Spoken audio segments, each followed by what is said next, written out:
All right. Good afternoon, everyone. First off, I wanted to read to you what the Secretary General said just now on social media about the plane crash that took place today in India, where he said, and I quote, "I am deeply saddened by the terrible news of the plane crash in Ahmedabad, India. My heartfelt condolences to the families and loved ones of all affected." We do expect to have a full statement, hopefully not too long from now. Turning to the Gaza Strip, the Office for the Coordination of Humanitarian Affairs warns that a complete collapse of internet and data services is paralyzing aid operations across the Gaza Strip.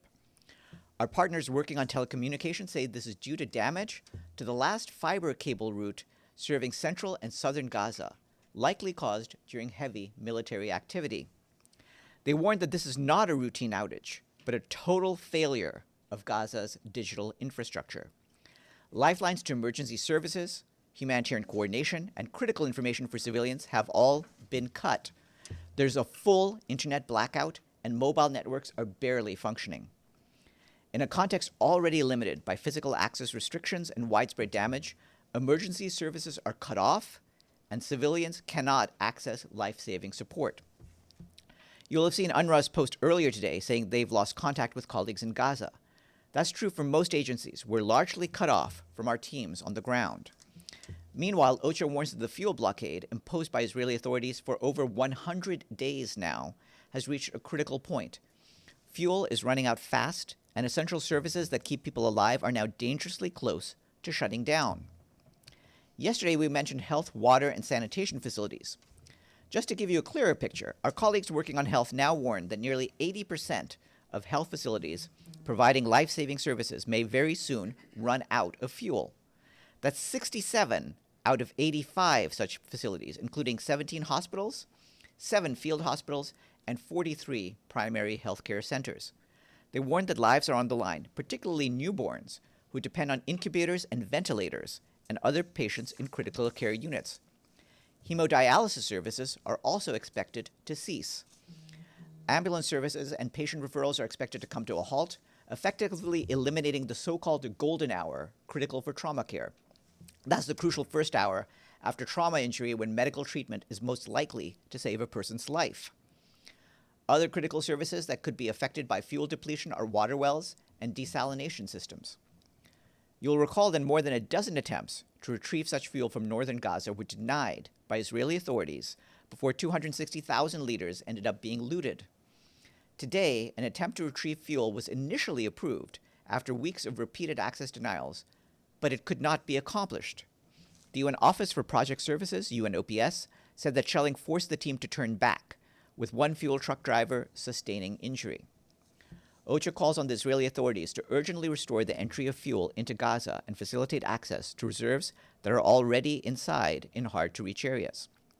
OCHA warns that civilians also continue to be displaced in Gaza. Today, Israeli authorities issued displacement orders for 6 neighborhoods across 3 governorates, Gaza North, Gaza, and Khan Yunis. Together, these orders encompass over 3 square kilometers, which were already covered by previous displacement orders. OCHA reminds us that just like fuel, for over 100 days, the Israeli authorities have not allowed any tents or other shelter materials into the Gaza Strip. An update on the limited supplies that we've been able to bring into Gaza. Yesterday, our teams collected 56 truckloads of food supplies from Kerem Shalom and brought them to northern Gaza. This is the first time since before the full blockade on all supplies, including aid, which started in early March, that we've been allowed to use the Zikim entry point, also known as Erez West. This made it relatively safer for humanitarian teams to reach the north, where the supplies have already been distributed. We're also working to send more supplies to Kerem Shalom, and we'll have more information on this once we manage to bring the supplies in. Finally, you will have seen a statement by the Gaza Humanitarian Foundation that Palestinians involved in distributing supplies have been attacked and some of them killed. While we don't have independent information on this, and the telecommunications blackout isn't helping us here, OCHA reiterates that civilians must never be attacked, let alone those trying to access or provide food amid mass starvation. The head of the UN peacekeeping mission in Lebanon and force commander, Lieutenant General Aroldo Lazaro, discussed with the commander of the Lebanese Armed Forces, General Rodolphe Heikel, the importance of strong coordination between UNIFIL and the Lebanese armed forces, unrestricted freedom of movement for peacekeepers, and the full redeployment of the Lebanese armed forces in southern Lebanon.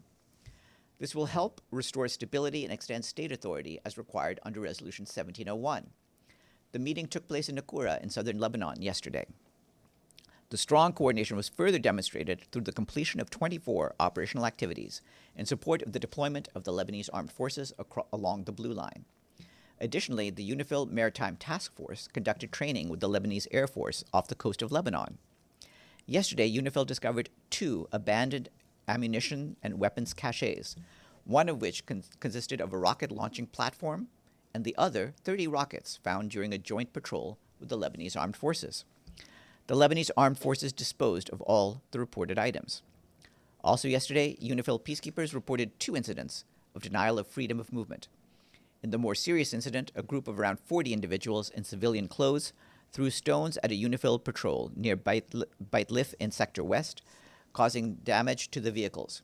We reiterate that Lebanese authorities must ensure that UNIFIL has fully unrestricted freedom of movement throughout its area of operations. This morning, Security Council members held a briefing on the situation in Yemen.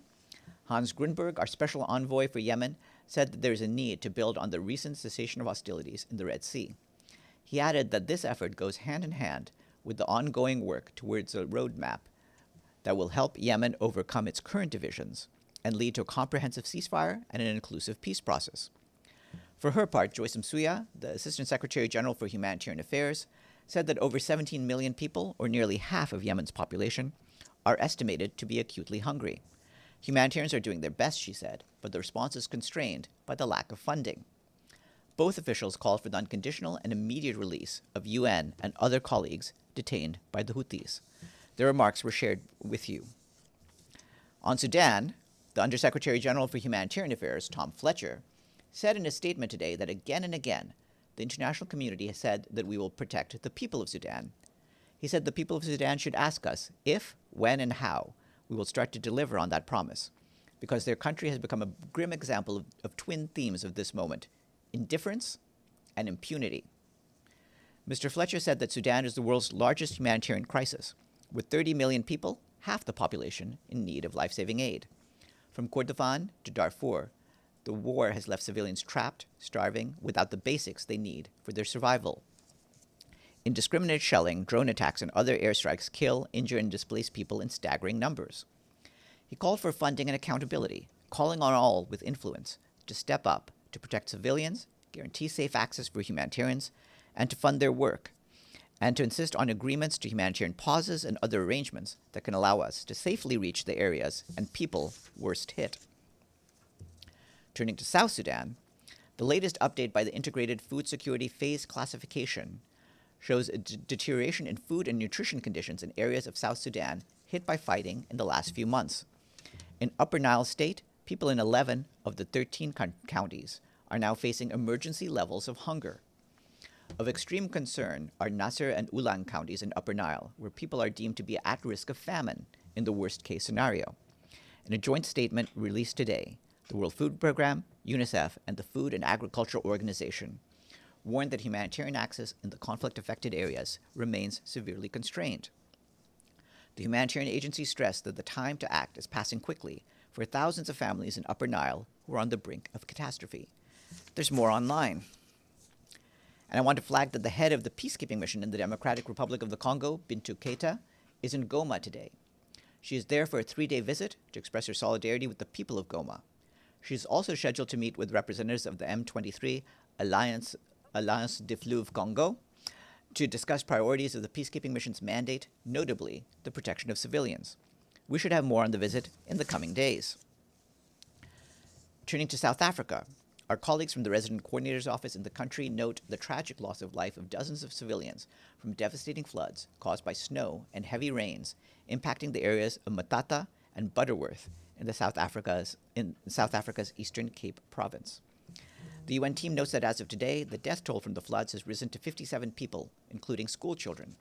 About 127 schools in 10 districts have been damaged. This according to the country's government. The UN resident coordinator, Nelson Mufu, has expressed profound sadness at such horrific loss of life and sincere condolences to the families who have lost their loved ones. Our team in the country is engaging with authorities and partners in accompanying efforts to help the flood victims. Search and rescue operations continue for the missing persons. The Undersecretary General for Peace Operations, Jean-Pierre Lacroix, is in Vietnam today until the 14th of June. During the visit, which is at the invitation of the host authorities, he will take part in a high-level forum on women in peacekeeping hosted by the Ministry of Public Security. While in Vietnam, Mr. Lacroix will also meet with government, police, and military leadership and their partners on the ground to discuss the country's important contributions to UN peacekeeping, as well as Vietnam's implementation of the National Action Plan on Women, Peace, and Security. Mr. Lacroix will also visit Vietnam's Peacekeeping Training Center, where future peacekeepers are being prepared for deployment to peace operations. During his 3-day visit, he will also engage with different stakeholders working in the demining field.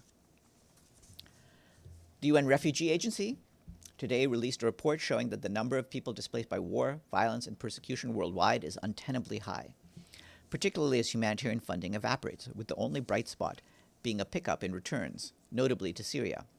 According to UNHCR's annual Global Trends report, there were 122.1 million forcibly displaced people by the end of April 2025, up from 120 million at the same time last year.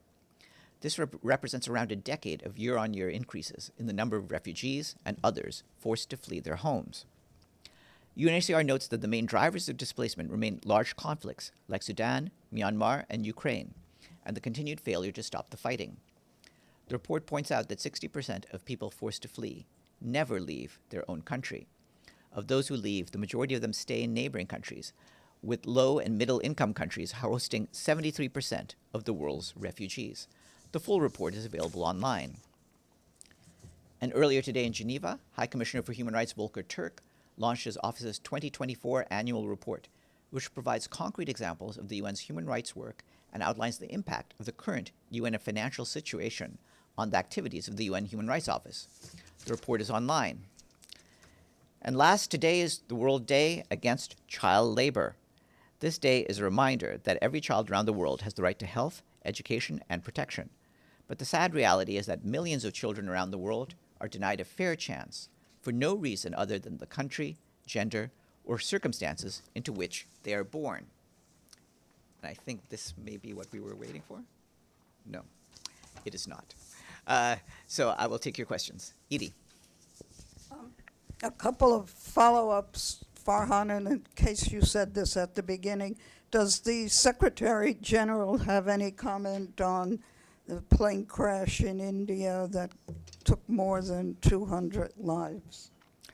Yeah, I mentioned that the Secretary General had said that he was deeply saddened by the news of this crash, and we do expect a statement, a fuller statement to come out. We believe that there have been something in the neighborhood of more than 200 deaths because of this. So our hearts go out to the people of India and to the government of India as they seek to deal with this tragedy. A couple of other questions. First, does the Secretary General have any comment on the International Atomic Energy Agency decision that Iran is failing to meet its nuclear obligations? Well, we reiterate our concern that Iran is continuing uranium enrichment activities well beyond the limits set by the Joint Comprehensive Plan of Action. We call on Iran to fully cooperate with the International Atomic Energy Agency, including through the fulfillment of the 2023 Joint Statement and in resolving outstanding safeguards issues.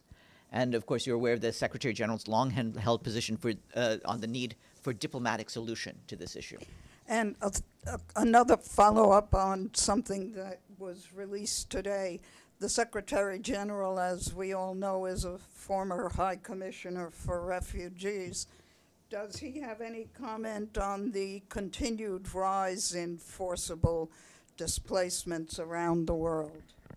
The Secretary General, both in his previous capacity, but certainly also now, has always been concerned about what he believes is is a continued climate of impunity that has been pushing different crises that disrupts people's lives and forces them to flee from their homes. But certainly the news from today's Global Trends report is alarming. Pam? Yes, a follow-up on the IAA report.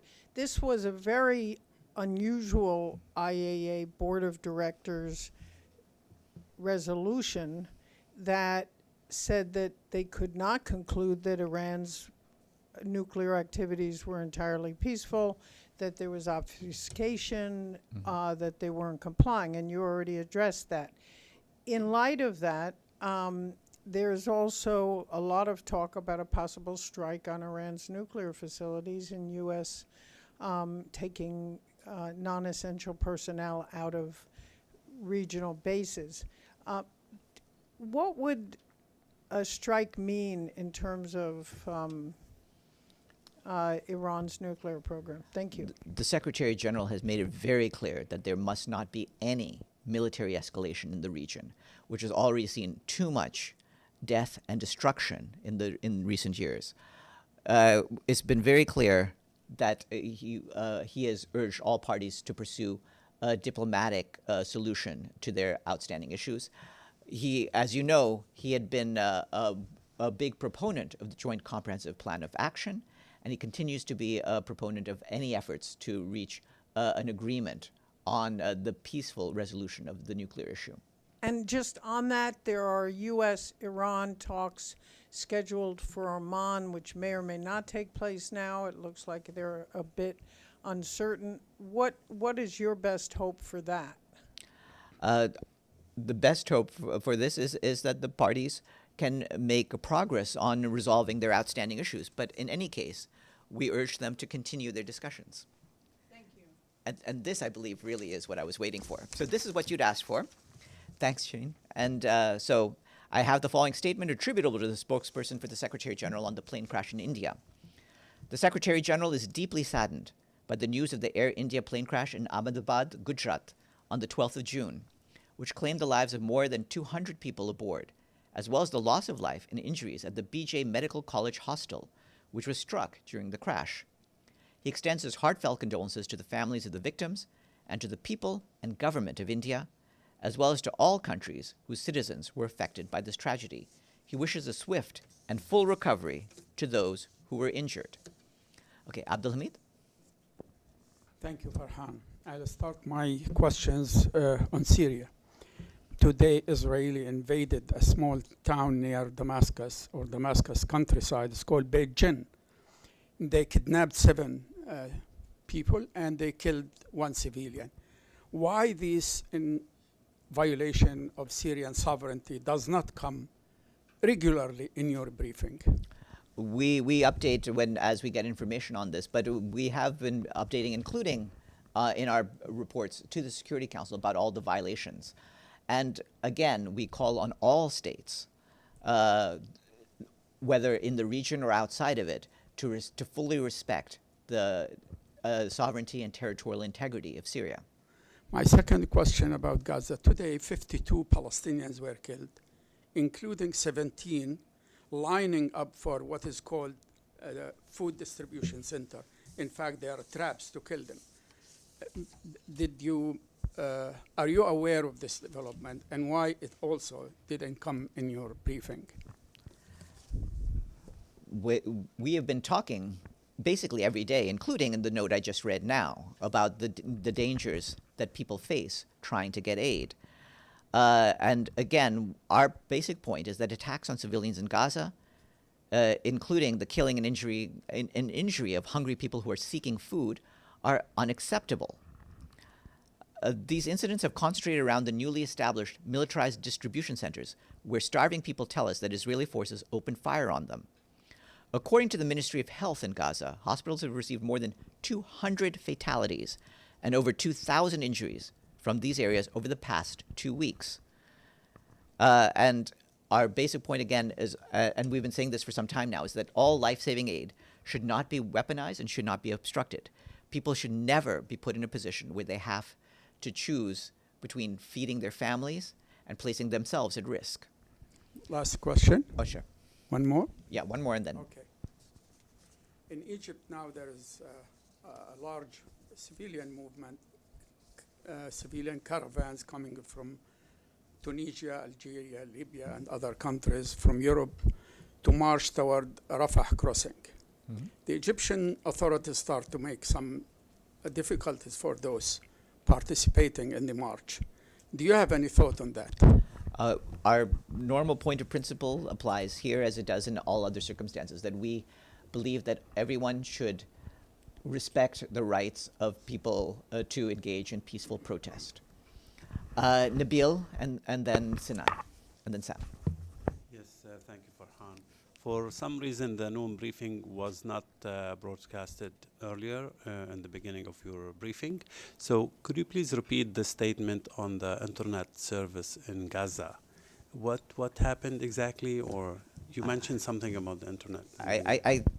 It's a very lengthy thing. I mean, It was not broadcasted. That's why I needed on what I video. would urge then is for my colleagues to then do a rebroadcast. Hopefully, the entire briefing will be rebroadcast, and I can do that. But it's several minutes. That note was.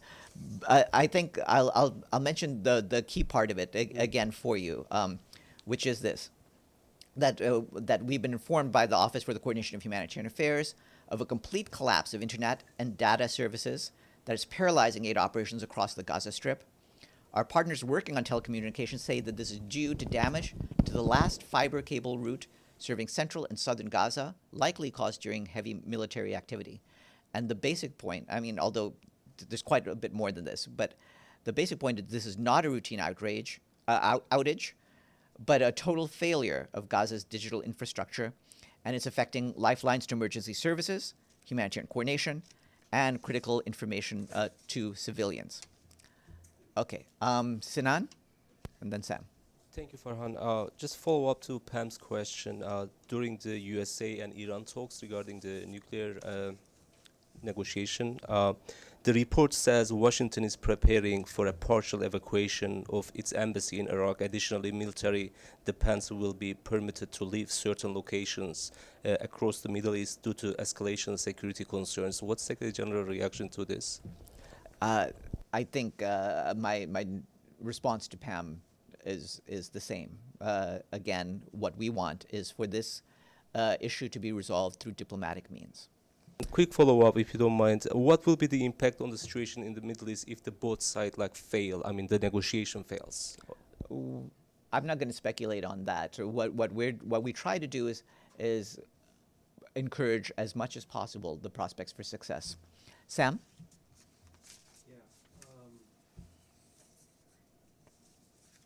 Sorry, not used to this.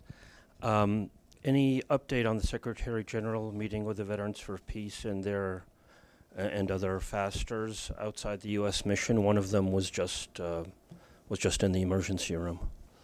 I don't have any update. He just got back into town yesterday. I do believe that in the next couple of days we'll also announce some further travels. But while he's here, we'll see what can be done. But certainly, you're well aware of his own concerns about the situation in Gaza. Yes. I'm sorry. May I? Yeah. Sure. Yeah. Again, there's concerns and rhetoric, and of course there's actions. Thank you.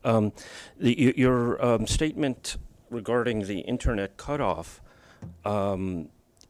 seemed to imply that it was accidental or just simply part and parcel of Israel's general bombing campaign. That's not what I said. I just encourage you to look at what I said. Could you clarify? Because DropSite News is reporting that the move was foreshadowed by Israeli Prime Minister Netanyahu's statement of May 14th. So this seems to be another part of their calculated effort to obscure what's happening and their war crimes. I'm not going to speculate on the reasoning behind why these things happened. What I'm doing is detailing to you what the effects are, and I think I laid out at length the tremendous negative effects this has on the ground. But again, it's Are you aware of his foreshadowing that this would happen? We here, in terms of the spokespeople, leave the analysis to you in the media, and you're free to make your own analysis of the facts that we present. On the Iranian issue, if I might, Iran says that they have a, quote, treasure trove of secret documents regarding Western complicity and enabling building up Israel's massive nuclear weapons arsenal. Do you have any comment on that? We haven't seen any such documents. Obviously, Iran, like any other member state, is free to present whatever information they have at their disposal. Michelle. Thanks, Farhan. Just on the internet outage, what's needed to fix it, and can it be fixed? There's two basic things that need to happen.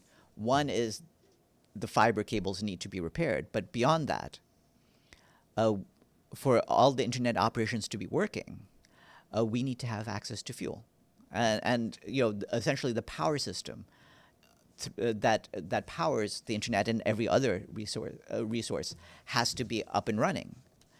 So all of those things need to happen.